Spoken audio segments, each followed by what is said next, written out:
سلام دوستان، این شعر با طلب یک خواهرک ما که طول 15 سال طلب فرزند می کند برای او خوانده می شود. می کشایم دست های التجا، در کف دستان خود دارم دعا.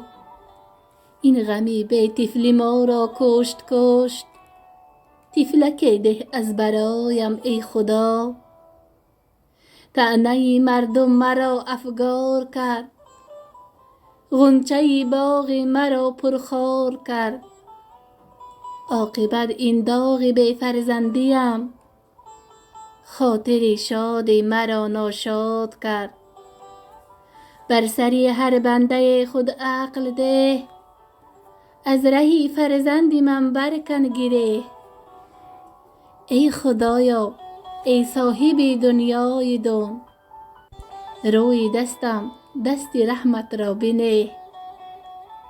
از تو ثروت نمی خواهم خدا، از تو من نشان طلبیدم.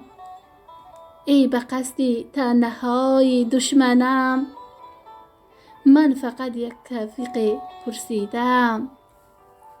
ای خدایا بندم گوی ای خدا، مقبول درگاه خود کن این دعا. داغ فرزند را ز بی فرزندی ها، با عطای طفلک گردان جدا.